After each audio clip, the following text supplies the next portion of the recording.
for the Lovable Me Show. Based on the award-winning book series, I Am a Lovable Me.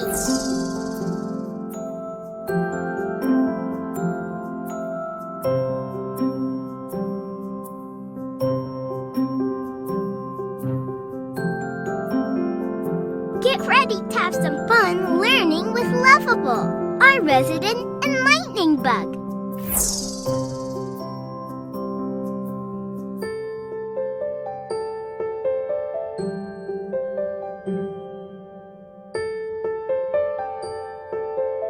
Are you ready? Close your eyes and let's count to 3. 1, 2, 3. Now open them. Here we go.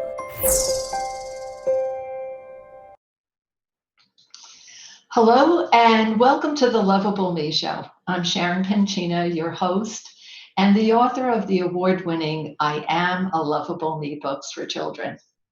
Today we have a special guest joining us and I'm really looking forward to what she has to say today. Eloise Grobbelaar from Growth&Grit is going to be shedding some light on a topic that many of us are all too familiar with and could really use some help navigating: meltdowns and tantrums. Her expertise and experience with kids and neuroscience will help us gain greater insight so that we can rise to the occasion when it comes to dealing with this age-old challenge. But before I introduce Eloise, let's take a quick look at today's Did You Know? This information comes from a study by the NYU Child Study Center, and their focus was to determine what skills are the best predictors of academic and life success.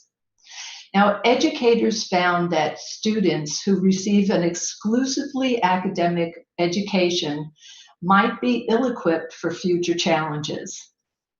They went on to say that it's not enough to only feed the mind. The field of social and emotional learning, or SEL, emerged from understanding the nature of biology, emotions, and intelligence in relationship to happiness and success. They then went on to say that through social and emotional learning, children's emotional intelligence, or EQ, is bolstered, and that would give them an enormous edge in their personal and professional lives. Now, take a look at some of the many benefits to fostering EQ, or emotional intelligence. Some of them are children learning to communicate well, they develop strong relationships, they can deal with challenging situations more easily, and become leaders in their field. They're also more empathetic and compassionate, and relating to others is easier, and they develop a greater sense of self-awareness. I think that's a lot to be said. And with that being said, when it comes to your child's emotions, I just want to remind parents, caregivers, and teachers to consider incorporating breath work as part of the learning process. It's one of the most important self-empowerment tools you can teach your child, in a great way for them to help them learn to self-regulate. Now, I'd like to tell you a little bit about my special guest. She has quite a bit of experience when it comes to EQ. Eloise Grobbelaar is a mom and a teacher with a direct focus on emotional intelligence, as well as autism and various behavior approaches. She's also a certified parent educator, team teach tutor, Relax Kids coach, and has a postgraduate certificate in autism. Her experience spans almost 20 years working with various children with many different needs. She incorporates neuroscience research in her approaches and strategies when supporting children's emotional intelligence development. And this forms the basis of her teaching, whether she's in class with her students or teaching parents and professionals in a workshop. Eloise, it's my pleasure to welcome you to the Lovable Me Show. Thank you very much for having me, Sharon. It's really exciting to be here and to be part of the I'm a Lovable Me journey. So thank you. Well, thank you as well. And, I'm really excited to hear what you have to say, because I think this is a challenge that many of us face, whether we have children or we're on the periphery and we kind of, witness these meltdowns and tantrums when we're out and about. And there's so much for us to really understand and know about it.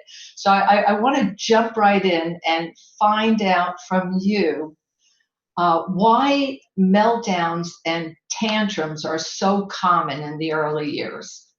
Yeah, you're right. They're really common in the early years, and there's a very good reason for it. So if I can just do a little bit of explanation around neuroscience, so what's happening in the brain, I think it will really help parents and others working with children to make sense of it.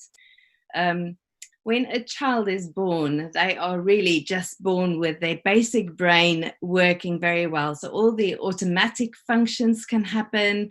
They breathe, all the bodily functions are working well, as well as their middle brain and a part of their cortex, so that they can stay alive, basically. So fight, flight, freeze, or faint, those things are intact, which is why babies have that startle reflex. So it's all about keeping the child alive. Mm-hmm. But what's really interesting is that the rest hasn't developed yet, and it's basically so that a baby can be brought up in any community, and it will able to learn the languages and the customs and everything that goes with that community. So basically, we're born to be programmed. And we are programmed through the experiences that we then get after birth. So at birth, we have 25% of our adult brain. So it's still very small. And then as we, I'll just, I don't know if I can show this, if it shows. So that's the neural density of a newborn. Which is, it's quite calm in the brain and everything still has to develop. But then by the time they get to 2 to 5 years of age, so I'll just put the two next to each other, it looks very differently because of all the masses of connections that are ready. And the reason why there are all these connections is that basically this child can develop loads of different skills and ideas, and it all happens through the experiences that child has. Mm-hmm. But the problem with all these connections are that the child simply cannot know where anything is going to go. There's no way to predict. So the prefrontal cortex, which is this bit here behind the eyes, that's the bit we're talking about now. That's where where our reasoning happens, our ability to make decisions. It's the bit where we are able to link time. We're able to place memories along a timeline. We're able to link cause and effect. It's where the two brain lobes start to talk to each other. So that only starts at that age, between the ages of 2 to 5. And for different children, it will be at different times. And it all happens through the experiences that children have. And we know that it's through specifically loving experiences that the brain develops the best. Because when there has been severe neglect, children's brain scans clearly show that this part here behind the eyes is simply not, it hasn't grown to the same extent. And when I say hasn't grown, I'm not talking pie in the sky, fluffy stuff. We're talking centimeters or inches in America. Uh-huh. Maybe not inches. What will be the bit lower than inches in your measuring system? I don't know. You have me on that. I don't know if we're talking millimeters or millimeters. Yes. So It's just really interesting that already at this stage, when between 2 and 5, they already hit the 80% mark of an adult brain. So the amount of growth that happens between birth and the ages of 2 to 5 is absolutely immense. But because all these things are only starting to work, you've got limited language, you've got limited reasoning, you've got limited understanding and limited ability to predict what's about to happen. And, your ability to cope really isn't going to be very high, because you can't feel in control of yourself if you have no idea what's going on around you. So what results from this is tantrums and meltdowns easily. Yeah. So when as children then get older and they get a little bit more in control of this prefrontal cortex, and everything starts to click together, things start getting a bit easier. And then in the teenage years, obviously, we see another whole thing happening in the brain. And part of that is the pruning that's happening. So all those many connections that were unnecessary is then taken away. So, for instance, if a child was, if it was in a child's genes to do well with music, for instance, but they never picked up a guitar ever. So we're coming in again with the experiences that our children have. So they never picked up a guitar, then those connections will be cut. And for us as I should just say, so the brain really only matures around 25, for men even a little bit later. And then neuroplasticity means that even as adults, our brains can still change and we can still develop new skills, but it's so much harder because those connections have already been cut away and those pathways have already been streamlined in one direction.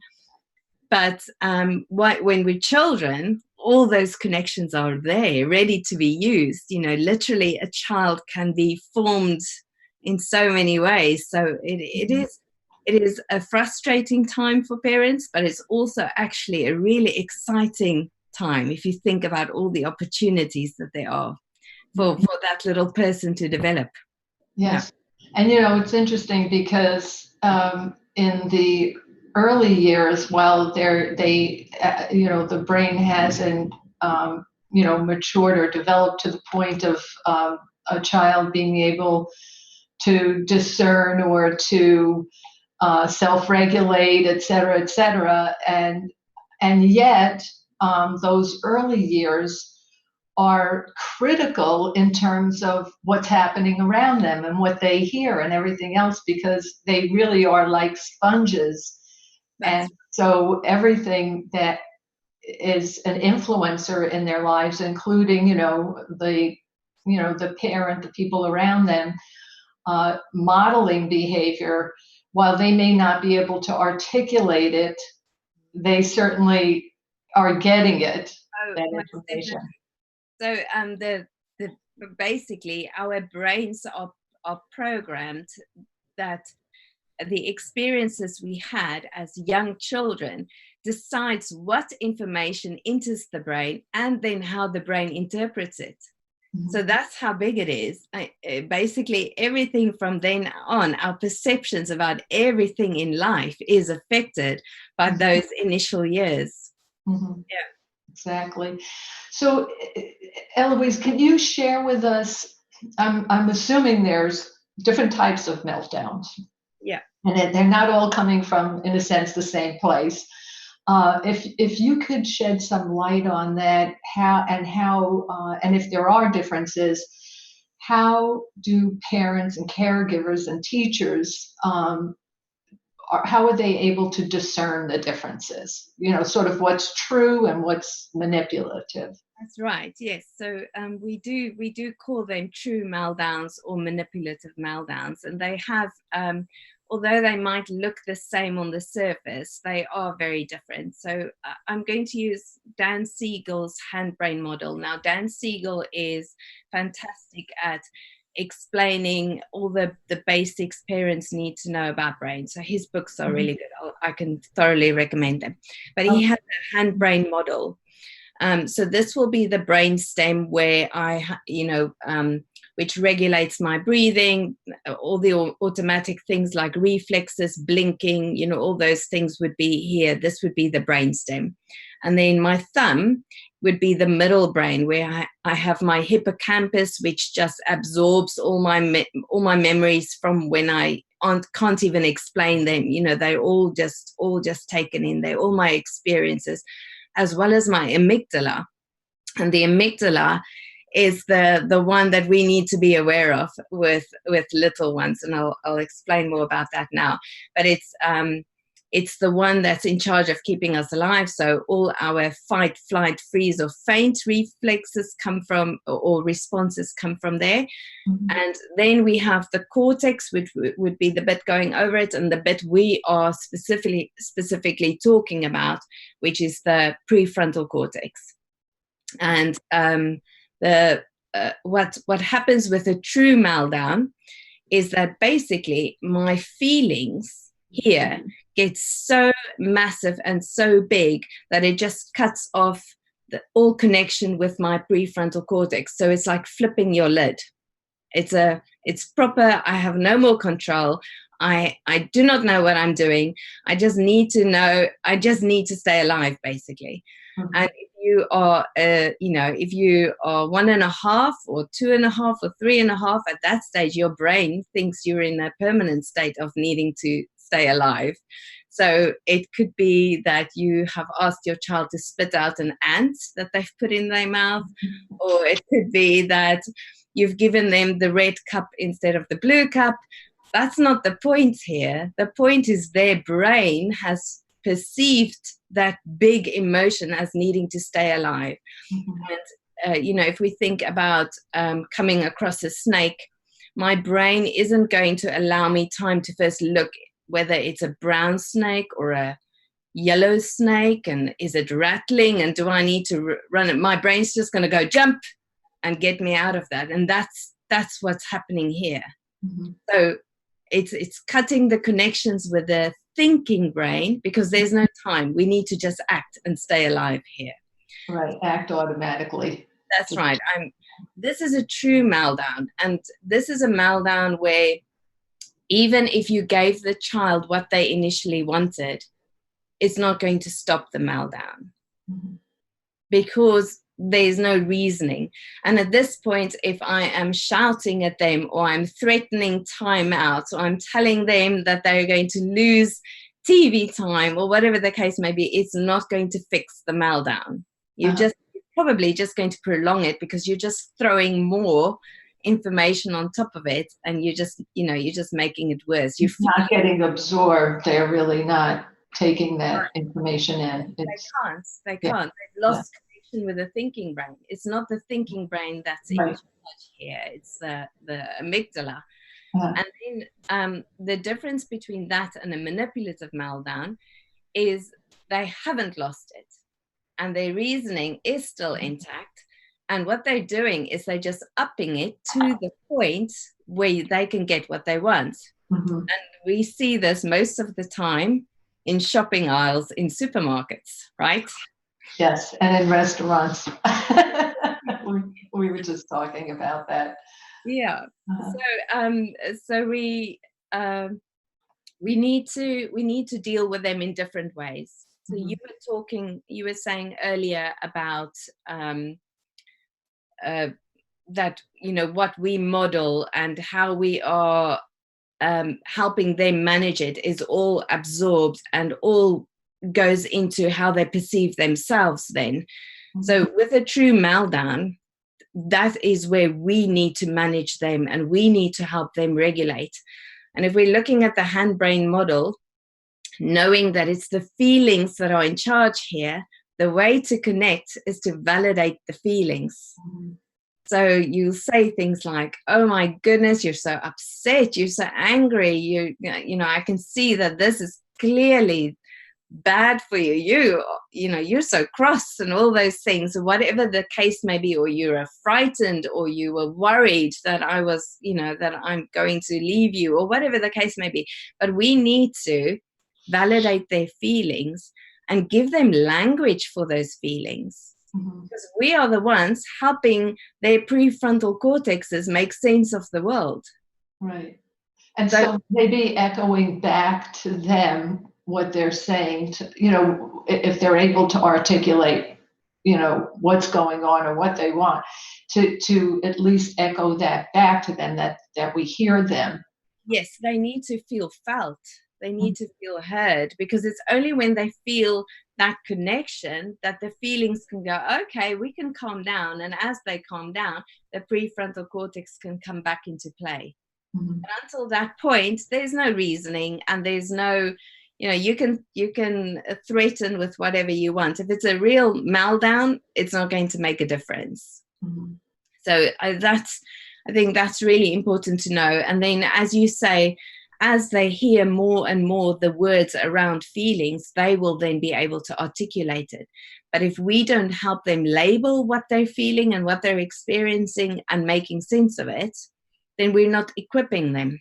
And they need to learn it the hard way. And I'd rather that my children learn it the proper way than having to learn things the hard way. Right.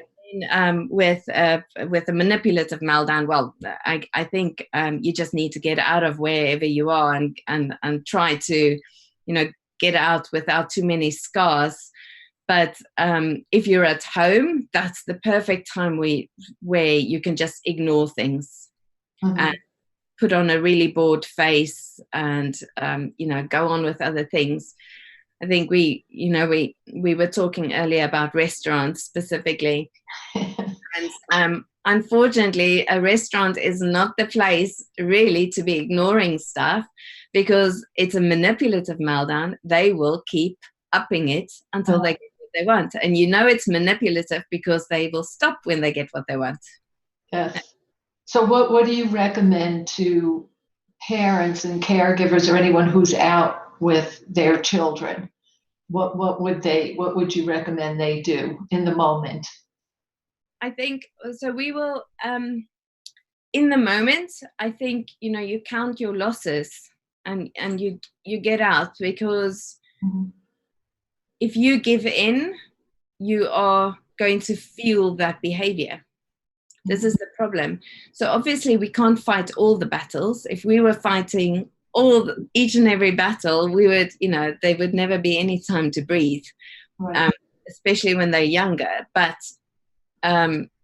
if we know that this is something that's going to be a problem, and if we give in now, it's going to have consequences, then we need to get out of there without giving in. And it might mean that no one gets to have their food, or we need to leave the shopping trolley just there and come back to it when we've got a better chance. Yeah.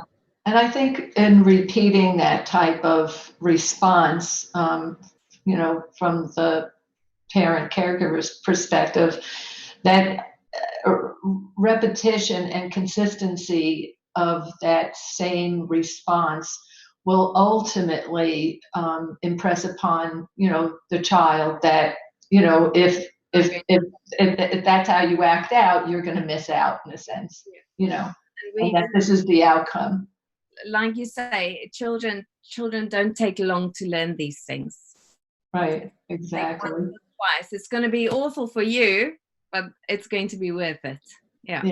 And I guess if you go out to, you know, when you take your children out, that's just something that if you have that in the back of your mind, not that you're looking to project that out there, but you know, that's how you'll end up dealing with it, and everyone's on board with it.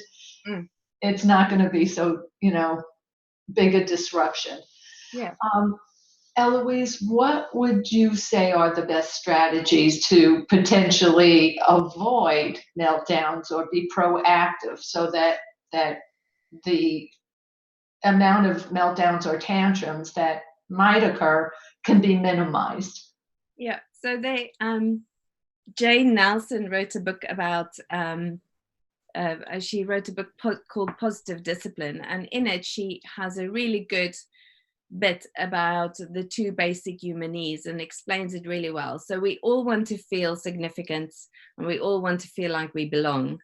If you think of all the massive problems in the world, children who are easily groomed or they're easily radicalized, all these teens involved in gangs and all those things, it all comes down to those 2 things, that where they didn't have those 2 needs met. So significance and belonging, that those are massive. That's absolutely massive. And there's one way that we as parents can regularly meet those needs in a really effective way. And it's so if you imagine your child wakes up every morning with 2 buckets, and the one's called power and the other one's called attention. So power means I want to feel significant, I want to be important. And attention is the belonging. I want to be part of this family. I want to know that, you want to be with me, and I have a role to play here. So they wake up with these empty buckets. And if those buckets aren't filled by that night, that's when you have problems at bedtime. So with my daughter, for instance, if we had a really hectic day and there was just no time for any connection, then at bedtime she's going to be asking me for milk, and then she's going to say she's hungry, and then she's going to want a special toy, and then I'm going to have to hold her hand for 5 minutes, and then I need to do this, and then I'm getting in bed with her in the end, and it just starts getting crazy because she is going to have those buckets filled come hell or high water. That's how it goes. Yeah, I call that, something that I think motivates most of us is we all want love and acceptance. We all want to be loved and accepted. Completely. So a really effective way to do it is to make sure you spend 10 or 15 minutes with your child where they have complete power. So they choose the activity, they choose the toy, whatever the case may be, and they have your sole attention. So you haven't got your mobile phone close by, no notifications going off. Yeah, the TV is not on. I was just thinking about that because I see that all the time, and I know sometimes I'm guilty of that too. It's like that's not giving someone your total attention if you're checking text while you're talking to your child, or asking them to just hold on because you're still at it, right? Exactly, yes. So we want to make sure that it's complete, not half, because if it's half, it's not going to count. They need to feel that connection and just be able to be with you. And actually, when you do that, it becomes easier to pick up on things that could be a problem, so that you can get in there quicker. Because that's how you build strong relationships. So yeah, no. And I think it's a better opportunity to find out how your kid is feeling, like what's driving them on an emotional level. And if you really don't tune in, you're not going to get that. That's right. So that actually brings me on to to another thing. So reading books and listening to audio books or that kind of thing allows, when you're doing it jointly, it allows you to go over situations, talk about feelings. That develops empathy, and again, a strong connection gives them a chance to form narratives around situations, which is so important. Reading books like I'm a Lovable Me is so important, with thinking about all those positive affirmations that they can get and those words that they can hear about themselves, because we need to create more and more opportunities for our children to hear these positive things about themselves, things that they can grow into, even if they're not quite there yet. Mhm. Sometimes well, I think often, not often, no, what am I saying? Always. Our words are powerful for our kids. That quote from Peggy O'Mara that says, our kids' inner voice is the things that we say. So stories and positive affirmations and opportunities to practice breathing and how, all those things. Those are the things you need to do before you get in the moment, because when you are then in the moment, you refer back to that. You say, "Ooh, I can see you're about to flip your lid. Mhm. Do you remember when I'm a Lovable Me was, blah, blah, blah, blah, blah," or, Right. or any of those, that's how you get tools. But if Yeah, you do that part, all you're going to be doing is fighting fires. right. Exactly. We want to get proactive, right? That's right. And we are so good at being proactive with other areas in our lives. Like when I know it's warm and flies are about, I know to keep my kitchen counters clean and put food, cover all the food. Uh-huh. So Yeah. Simple as that, right? exactly, yes. And actually creating those connections and spending that time together will mean that the other things just, either they're much quicker and faster, to get to a point where everything's under control, or they altogether just diminish. Right. Yeah. Exactly.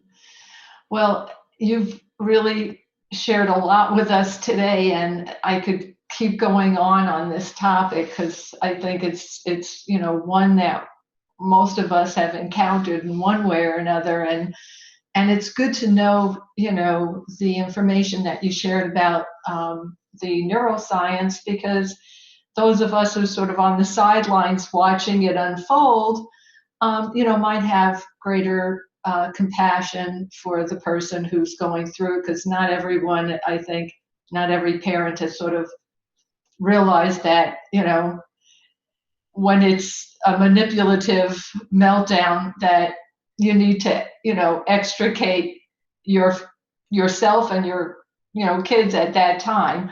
So some of them are still learning and struggling with that. And I hope that this show will shed some light on that. Is there anything before, I close the show out, that you'd like to share with the audience, to contact you, or anything that, that you want, or any last minute tips, anything like that? Please feel free to go ahead and do that. Okay, so I think just quickly about how important our parenting is. If anyone wants to go and Google the Grant study, which is a longitudinal study that was done by the Harvard Medical School. It's still actually going on. Mhm. And they've been following so many people over the years, and their children and their children, and they've come to the conclusion that warm parenting is the number one factor for success for our children. That's it. It's the way we parent, and that's how important it is. And if anyone wanted to know more or hear more, then I have a Facebook page called Growth&Grit, and a website called growth&grit.org. So Terrific. Well, I want to thank you so much for sharing all your, wisdom and experience with us, and hope that you'll come back again on the show down the road. So thank you for joining us, Eloise. It's a pleasure having you here. no, it was great. Thanks so much. Yeah. And please be sure that you all check out the I Am a Lovable Me Affirmations for Children's book today. Thank you, Eloise, for giving me that plug. It was great. It contains almost 100 positive affirmations on every topic imaginable. So just click on the end of the link at the very end of this video. All the Lovable Me books are available in hardcover as well as audio iBooks. And you'll never miss any of our great shows by watching us on Facebook, YouTube, and Periscope every Friday at 1 p.m. Eastern Standard Time. Also, if you have a topic you think parents and caregivers want to hear about and would like to be a guest on my show, please message me on Facebook. I'm your host, Sharon Penchina, and I'll be back next week with some more great self-empowerment tips for you and your kids. Thank you all for joining in, and be sure to have a fantastic day. Thank you for watching The Lovable Me Show. Also, if you have any questions for Lovable, go ahead and ask away. Don't forget to visit us next week, right here in the Facebook bugler.